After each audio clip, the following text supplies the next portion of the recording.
I have noted from your report that this college is the oldest in northern India and that it was founded under a charitable endowment. Any work that is undertaken in a spirit of righteousness is bound to succeed.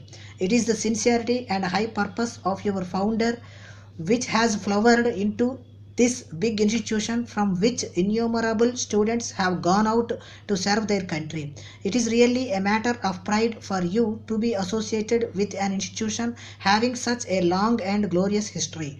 I hope that you will continue to be inspired by the high purpose and sincerity with which this institution was founded originally. I am fully aware of the fact that in the educational system that we have inherited, there is little provision for character building and moral training of students. The result is that even those who are able to make considerable progress in the development of their mental faculties are not able to make similar progress in the moral sphere. I do not in the least suggest that the educated people of the present day lack character.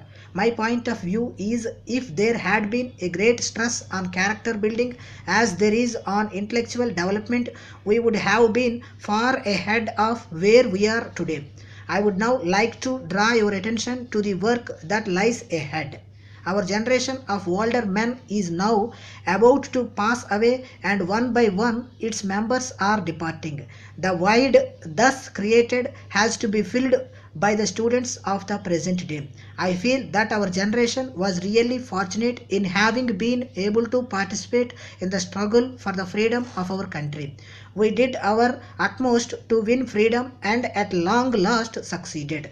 But this freedom would remain meaningless if the people of this country are not able to derive the maximum advantage and good out of it.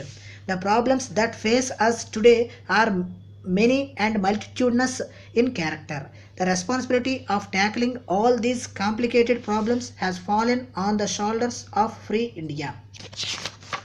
It is now up to you to solve these problems in a way which may enable our people to hold their heads high. I may therefore say that our present task is much more difficult than that of the past. Our country is very backward from the point of view of education and consequently we suffer from a serious handicap in all that we undertake.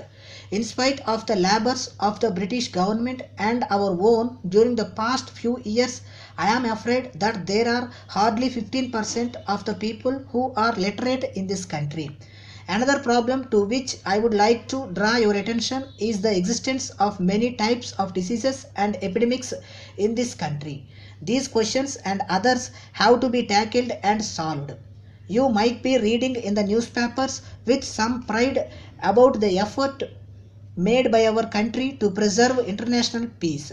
I hope and trust that our efforts will succeed ultimately. One may well wonder as to why the nations of the world have regard and respect to our country in spite of the fact that ours is a poor and economically backward land.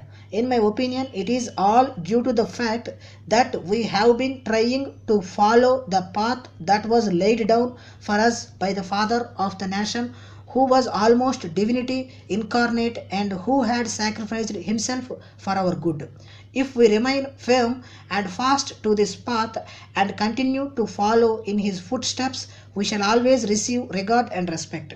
It is my earnest wish that this institution should produce men of high purpose and noble character who may serve the country in the hour of her difficulties and trials.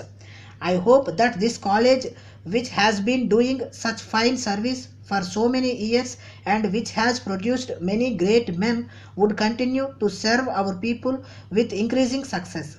Complete cooperation between the students and the teachers is essential for achieving good results. I would now like to refer to the constant criticism of the government. I may well be that some of the criticism may have some substance. That there are complaints no one can deny. However, if the nature of these complaints were to be examined, you will notice that in the ultimate analysis they arise because our people do not have the nobility of character which our countrymen used to have in former times.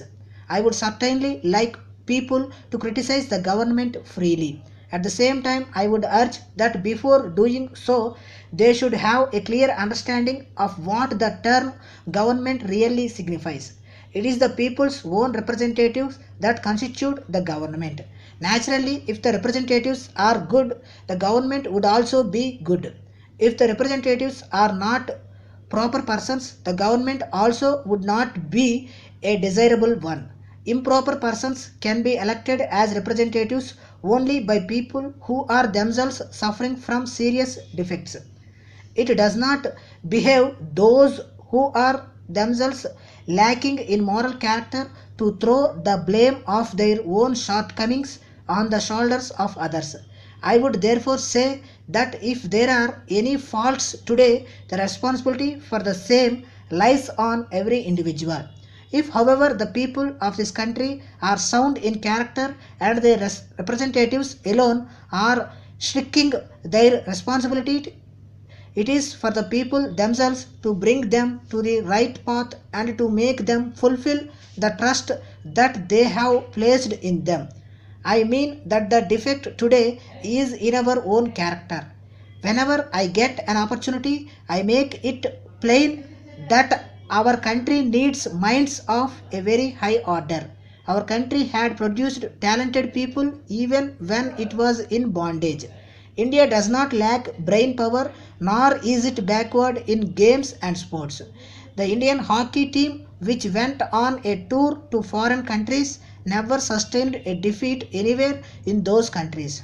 Our country has thus made progress and earned a name for itself in these spheres. In the moral sphere, in comparison, we find ourselves lagging behind others.